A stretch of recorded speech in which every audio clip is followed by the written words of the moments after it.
And that's Malibu's finest. It's a great story. Bullshit. But great. You should seriously consider becoming a screenwriter. Здравейте, аз съм Станислав Чакъров. Добре дошли в първи епизод на... Днес ще сблъскаме 7 жени срещу един мъж. Това е горе-долу съотношението и в Tinder.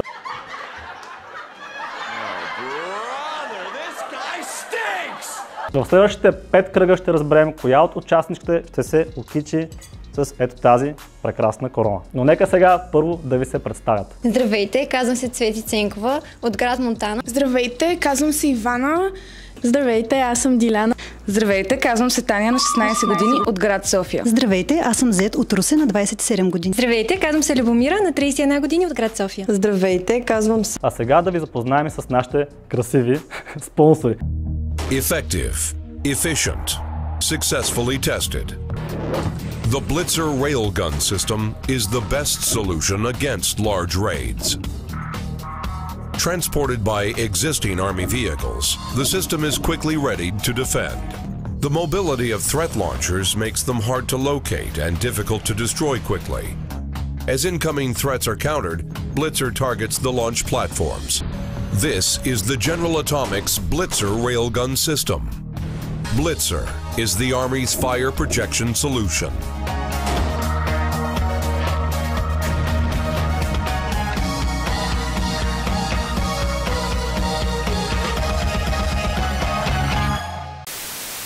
Дами, какво представлява първият кръг? На екрана пред вас ще видите снимка на вашият кандидат, но тя няма да е обикновена снимка, а ще бъде по-скоро сянка на човекът, с който ще се запознаете след малко, като на тази снимка ще има биометрични данни, т.е. колко е висок, килограми, години и разбира се каква професия, тъй като съм сигурен, че за вас е много важно.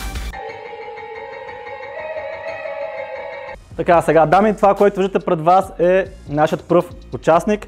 Това, което може да видите е, че е 193 см, 85 кг, артист, каквото означава това, и на 23 години. И сега е момента да кажете дали одобрявате или отхвърляте този кандидат.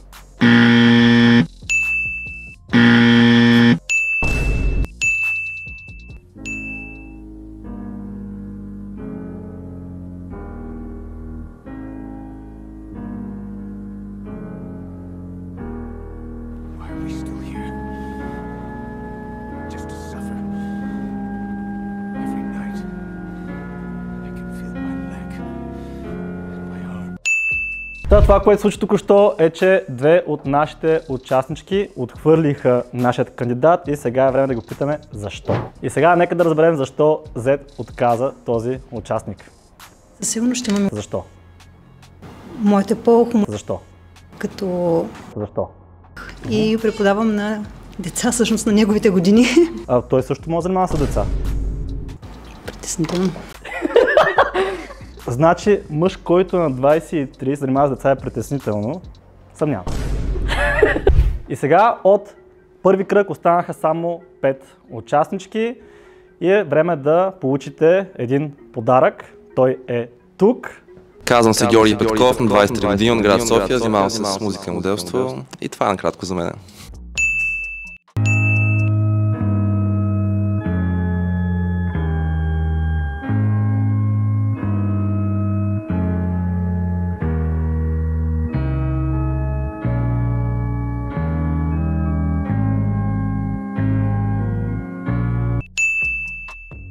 I don't like the way you are looking at me. Okay? You have a fucking problem in your head. Do you think I'm bullshitting you? Do you think I'm lying? Fuck you! Еми, явно се кефят, брат, какво ти кажа. Така че нека да преминем. Да, нека, знаете. В смисъл, според мен много помага височина, тато си, бад бой, караш мотор. Значи, скоро ще прокараш и ще имаш 10 вместо 5.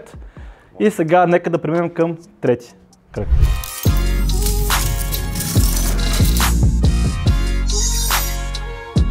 И сега в трети кръг е време да разберете повече за Гош с неговата визитка. Как биха те описали служители в клиника за хора с специални ментални нужди?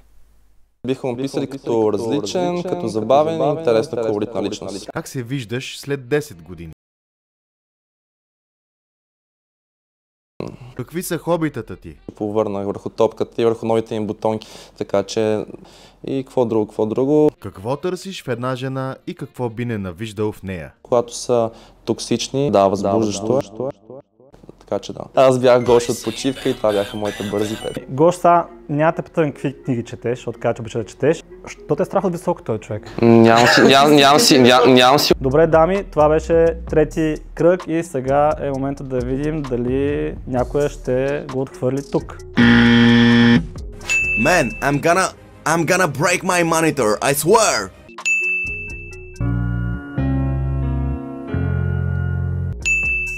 И сега нека да видим защо Любомира отхвърли това страхотно момче.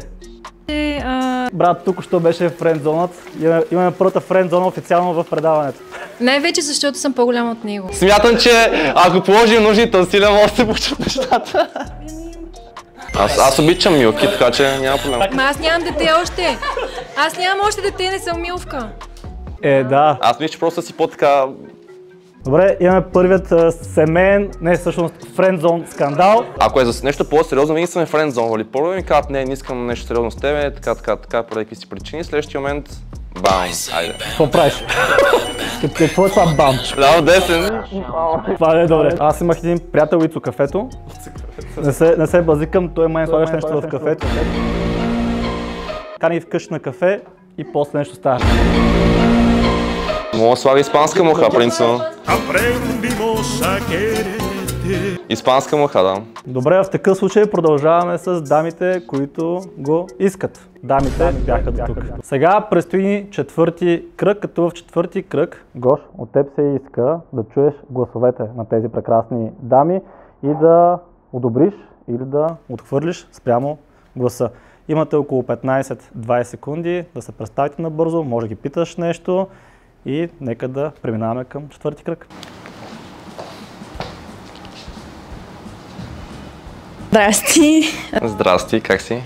Как е да кажа, аз не говоря френски. Ще науча на френски. Добре. Добре. Здравей! Здравей! Как си? Добре съм, ти как си? Ами добре. Айде, супер, беше ми приятно. И на мен. Участвам съм в много филми. Добре. Така че супер.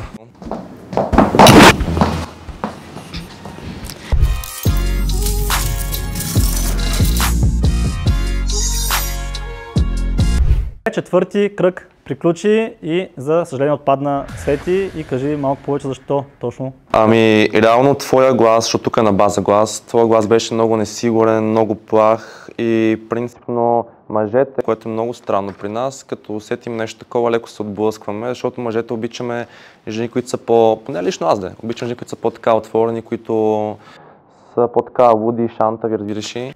Дойде време и на финалният пети кръг, като Гош, тук трябва да прецениш за 30 секунди, няколко пъти по 30 секунди всъщност, коя дама е най-подходящата за теб. Гош, готов си за първото момиче?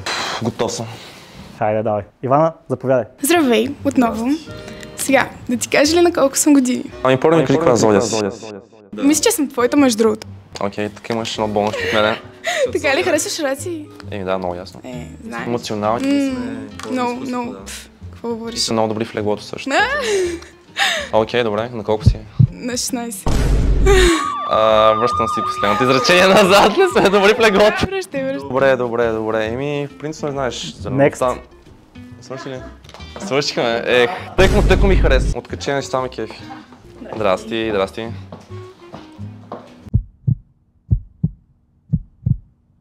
Кажи ми нещо на френски, много така секси. Искам да ме възбудиш на френски език. Voulez-vous coucher avec moi? Окей, добре.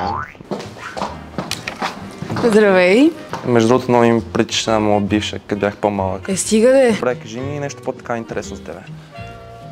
Интересно за мен. Първото, което скача на ум, без да мислиш много. Америка не. Не се кефа на Америка.